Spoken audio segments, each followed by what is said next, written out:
Hola y bienvenidos a esta guía definitiva sobre el diseño de la investigación científica. A ver, imaginemos por un momento que nos ponemos la gabardina de un investigador experto, a punto de guiar a un aprendiz, o sea, a vosotros, por el fascinante laberinto de las decisiones metodológicas. Toda gran investigación es en el fondo puro trabajo de detectives.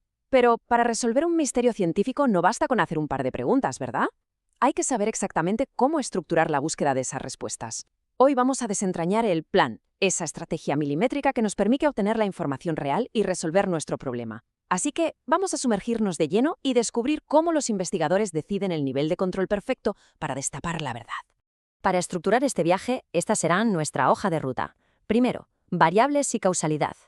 Segundo, el experimento puro. Tercero, los pasos experimentales. Cuarto, preexperimentos y cuasi-experimentos. Y para terminar, el punto 5, la investigación no experimental.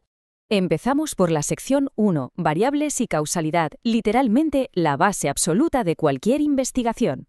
Fijaos en la dinámica entre estas dos fuerzas fundamentales. Lo que vemos aquí es cómo un tratamiento, un estímulo o una intervención, lo que en el mundillo llamamos variable independiente o la supuesta causa, influye directamente sobre una variable dependiente, que sería el supuesto efecto. Es exactamente igual que empujar una ficha de dominó y ver cómo cae la siguiente. Una reacción en cadena. Tenemos ejemplos súper concretos. Si aplicamos un tratamiento psicológico, que sería nuestra variable independiente, el efecto que buscamos es reducir la depresión, nuestra variable dependiente. O pensemos en un ingeniero que introduce un motor nuevo y revolucionario. Obviamente espera que este cambio influya en la velocidad del vehículo.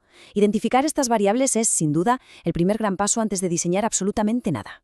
Y claro, para organizar cómo estudiamos estas variables, nos apoyamos en los auténticos gigantes de la metodología. Como bien dice la cita, los diseños de investigación se dividen siguiendo las categorías clásicas que definieron Campbell y Stanley allá por 1966. Pero ojo, porque la clave de todo esto, el hilo conductor que separa todas las metodologías que vamos a ver hoy, se resume en una sola palabra: control. Así es, el grado de control que nosotros como investigadores tengamos sobre la situación es lo que va a dictar qué diseño debemos elegir. Pasamos a la sección 2, el experimento puro. Aquí hablamos del nivel de control total. Bueno, el punto crucial de un experimento puro radica en una palabrita clave de esta definición: intencional. Aquí no estamos simplemente cruzados de brazos observando a ver qué pasa. No. Un experimento puro exige que manipulemos deliberadamente una o más variables independientes, es decir, la causa, para analizar rigurosamente qué consecuencias tiene sobre las variables dependientes, los efectos. Y la magia de esto es que todo ocurre dentro de una situación donde tenemos un control absoluto, un control férreo para evitar que otros factores externos, ya sabéis, contaminen los resultados. Es precisamente este nivel de manipulación y control estricto lo que nos permite afirmar con la mayor seguridad del mundo que una cosa causó verdaderamente la otra. Lo que nos lleva a la sección 3, los pasos experimentales. Vamos a ver el diseño y la ejecución.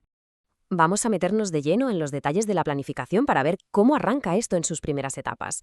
Primero, hay que decidir cuántas variables independientes y dependientes vamos a incluir. Y un consejo de experto: la simplicidad suele ser la mejor amiga del control. Segundo, tenemos que elegir los niveles de manipulación de esa causa, o sea, cuánta dosis del tratamiento vamos a aplicar. Es como decidir si le damos a un paciente 10 miligramos o 20 miligramos de un medicamento. Tercero, y esto es vital, desarrollar los instrumentos precisos para medir los efectos en las variables dependientes. Porque, a ver, un mal termómetro arruina todo el experimento, así de claro. Y cuarto, seleccionar una muestra de personas o casos que encajen perfectamente con el perfil que nos interesa investigar.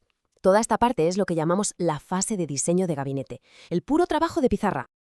Y de la pizarra pasamos a la acción, a la ejecución pura y dura. El paso 5 es reclutar esos individuos. Esto implica contactarles, explicarles todo, obtener su consentimiento y, claro, hacer recordatorios para que no fallen. El paso 6 es planear al milímetro cómo vamos a manejar a cada participante para garantizar que todos, absolutamente todos, vivan exactamente la misma experiencia en el laboratorio. Luego llega el paso 7, que es absolutamente crítico: dividir a los participantes al azar o emparejarlos en diferentes grupos, como un grupo de control y uno experimental. Apuntaos esto: la asignación al azar es el escudo mágico del investigador contra cualquier tipo de sesgo. Y por último, el paso 8, aplicar las pruebas previas, los tratamientos que hemos manipulado y las pruebas posteriores para medir si ha habido cambios reales. Entramos en la sección 4, preexperimentos y cuasi-experimentos. Bajamos a los escalones de menor control. Vale, aquí empezamos a bajar por nuestra particular escalera de control metodológica. En el escalón más bajo de todos nos encontramos con los preexperimentos. Aquí el control es, digamos, mínimo. Básicamente se administra un estímulo a un solo grupo y se mide qué ha pasado. Imaginaos que damos un curso nuevo a un equipo de trabajo y al terminar simplemente les preguntamos si les ha gustado, sin haber evaluado su conocimiento antes de empezar y sin tener a otro equipo para comparar.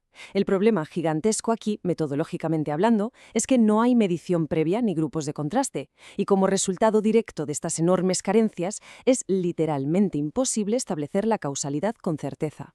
A ver, pueden ser útiles para sondear un poco el terreno, sí, pero desde luego no sirven para dictar veredictos científicos firmes. Subimos un escalón y llegamos a los cuasi-experimentos. Aquí las cosas mejoran un poquito, porque el investigador sí que manipula deliberadamente al menos una variable independiente. Pero ojo, hay una restricción enorme que los diferencia radicalmente del experimento puro. Aquí los sujetos no se asignan al azar. Imaginaos que un investigador quiere probar un nuevo método de enseñanza.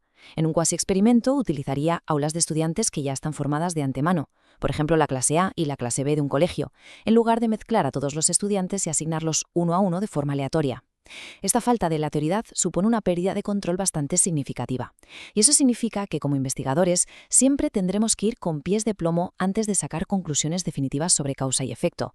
Y eso significa que como investigadores siempre tendremos que ir con pies de plomo antes de sacar conclusiones definitivas sobre causa y efecto. Y llegamos a la sección 5, la investigación no experimental. Aquí toca observar la realidad. Y para esto, nuestra metáfora visual es clave. Fijaos en estas imágenes de la flor. En la investigación no experimental, vuestro trabajo no consiste en jugar con la luz artificial de un invernadero para ver qué pasa. Para nada. Consiste en ir al bosque, sentarnos y observar cómo florece esa planta en su estado natural y completamente inalterado. En el mundo de la investigación aplicada, esto equivaldría, por ejemplo, a observar los hábitos de compra de la gente en un supermercado durante un mes entero, pero sin intervenir ni cambiar de sitio los productos en ningún momento. El objetivo es pura observación. Queremos ver ese fenómeno exactamente tal y como existe y ocurre en su entorno natural. Es una aproximación 100% observacional. Ahora bien, las reglas para este enfoque son increíblemente estrictas en cuanto a su pasividad. Primero de todo, está totalmente prohibido manipular deliberadamente las variables. El investigador tiene que tener las manos quietas.